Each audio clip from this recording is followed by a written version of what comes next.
You've seen this before. It is JETPIG.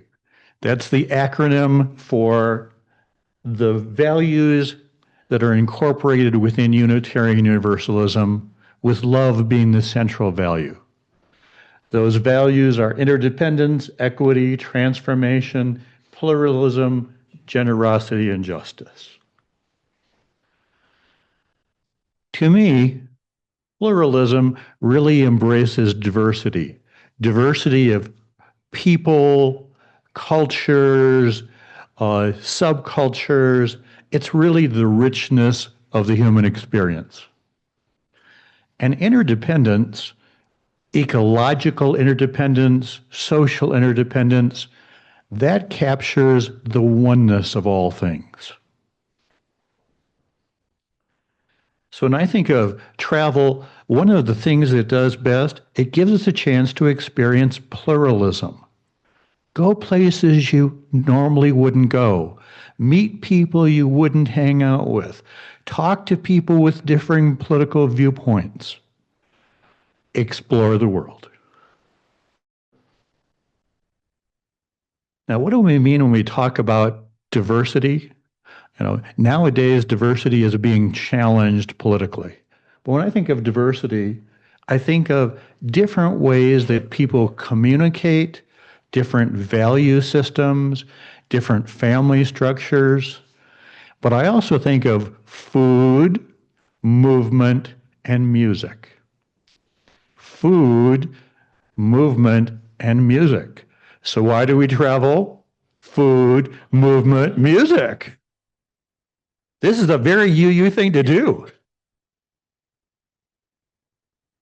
At a most recent survey, 82% of Americans said they plan to do some travel this summer. I'd like you to raise your hand if you plan on doing any summer travel. Most of us are going to be on the road somewhere, somehow. And it gives us a chance to explore our curiosity. The best reason for believing in diversity is not political correctness, it's a curiosity. It's getting to know people who are different than you are. Now, some of you are going to stay here in Flagstaff. What an easy thing to do. I can't think of any place that has better weather than we're going to have today. I grew up in Minnesota, the land of mosquitoes, so the fact that I could actually sit in the backyard and nothing is trying to carry me away is amazing. And Flagstaff is a place of power on the planet Earth. Native people have known this for hundreds of years. Even your relatives knew this. This is a place of power.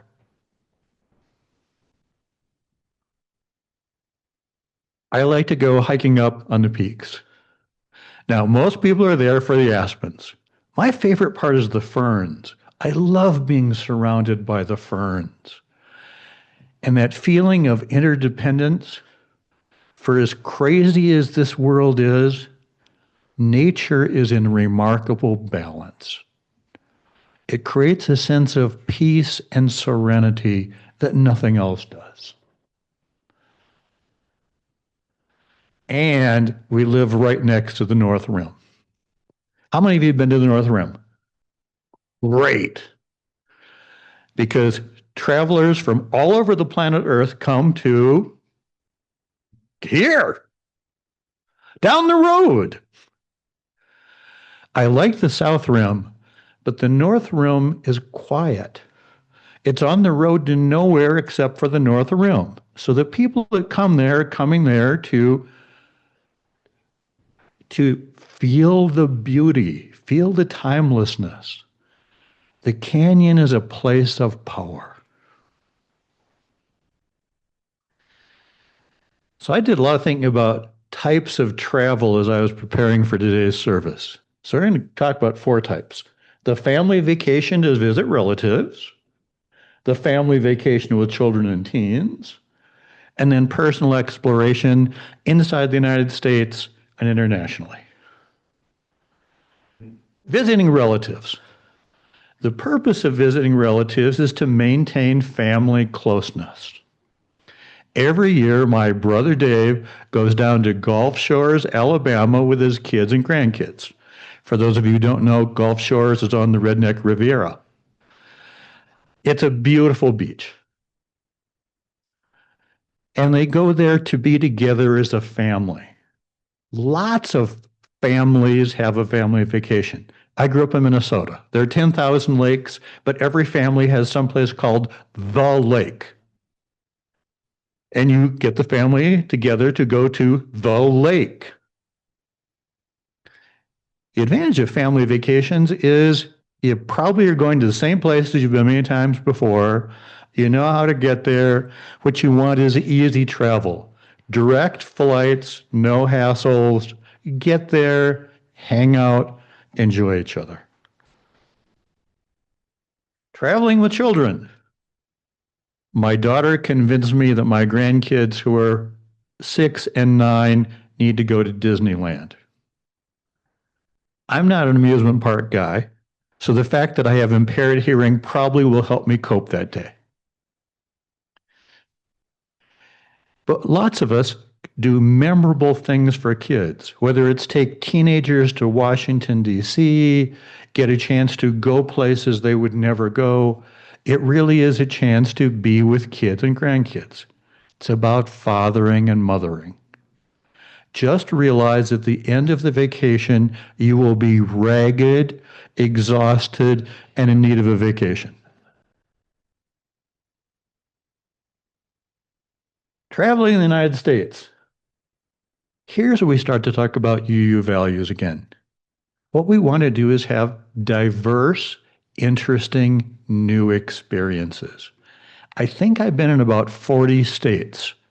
Every state has something of beauty. That may be luxury hotels, RVs, tent camping, lots and lots of ways that we travel. I think the challenge is to have a local experience when you travel. Don't go to someplace amazing so you can stay in Holiday Inn. Don't go there so you can, drive through Wendy's. Movement, food, music. Here was one of my favorite places I've ever been on the earth. Ever been to Coronado Island off of San Diego? As far as I can tell, it's the most beautiful beach I have ever seen. Now, if you stay at Hotel Del, it's $1,000 a night. So this is your anniversary experience, but it was built in the 20s or 30s. It's a remarkable place. You will be pampered to death. That's your room service vacation. All-inclusive hotels. How many people have stayed in an all-inclusive hotel somewhere? Not many. All-inclusive hotels are becoming really popular in Mexico, the Caribbean, and other places. What it basically means is when you make your reservation, they charge you for food and drinks up front. So when you get there, you get a little armband, and you can eat as much as you want, drink as much alcohol as you want. Everything's paid for. It's a very convenient way to travel. The disadvantage is being that you've paid all this money, you may never leave the hotel. So it's a convenient way to go if you plan on staying at the hotel, on the beach, something like that. Ecotourism is becoming more popular. It's the exact opposite. It's going someplace to go hiking, camping, backpacking, snorkeling, whatever it is that you want to do. But it's outside and it's activity centered. So particularly if you're young, this is really attractive. Give you a chance to be a part of the experience of nature as part of your vacation. Let me share just a few of my favorite places. When I was a doctoral student, I went to Colorado State University. I loved it. It is just north of Rocky Mountain National Park. Entrance to Rocky Mountain National Park is Estes Park. All the mountains are 14,000 feet. There is a road at 10,000 feet that takes you through the park.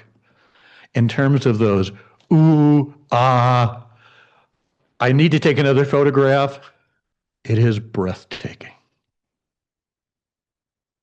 Muir Woods. How many people have been there? Okay. North of San Francisco and Marin. It's where George Lucas and other incredibly wealthy Californians live. But in the middle of all this urbanization, there's Muir Woods. These are the true sequoias. They are incredibly high, and you feel like a hobbit.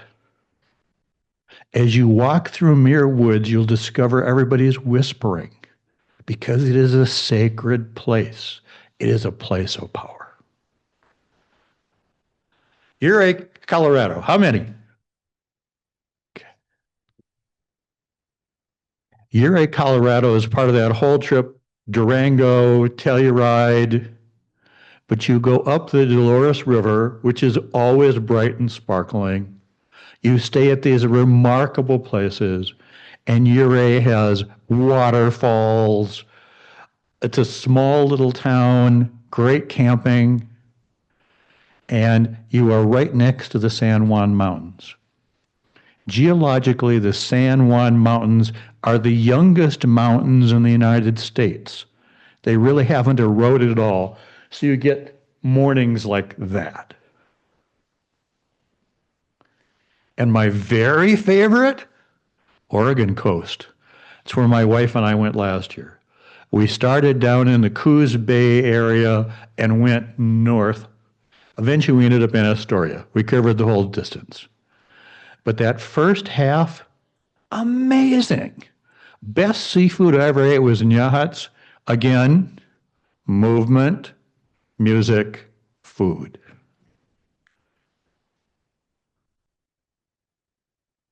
Personal exploration. When you do international travel, it's the exact opposite of we're going to go visit the family. Expect the unpredictable. I was a Peace Corps volunteer in Jamaica. Everything was unpredictable. Most of the world does not operate like things operate in Flagstaff. We were in Italy, the train left an hour and a half late, and nobody thought another thing of it. They were all just sitting there reading books, waiting because eventually it would come. In Jamaica, the phrase was, soon come, man, which may be 15 minutes, 15 hours, whatever. Chill. But expect the unexpected.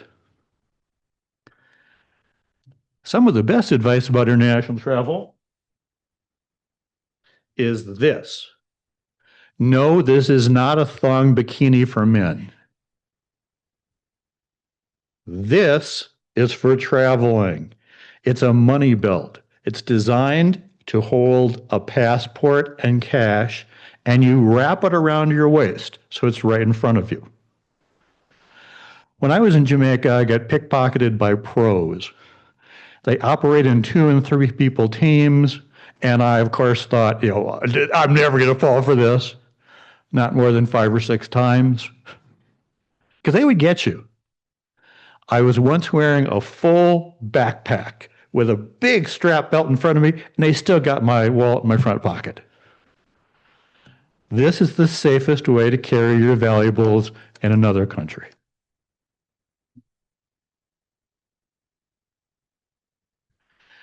Anybody ever take a European river trip? A few people. My experience is they're getting more and more popular, and not the really big luxury liners, but the relatively smaller boats, the ones that hold 100 people, where you get a chance to know the travelers. No country does more traveling than Germany. So you're going to meet lots of Germans, but you're going to meet Australians, you're going to meet people from all around the world, stopping to look at beautiful cathedrals and beautiful castles. My limited international travel was on a Rick Steves trip. If you go on a Rick Steves trip, you even get the complimentary backpack, because of course they want you to come back. How many of you watched the Rick Steves documentary on TV? How many of you used one of their guidebooks? Rick Steves wants you to have a local travel experience.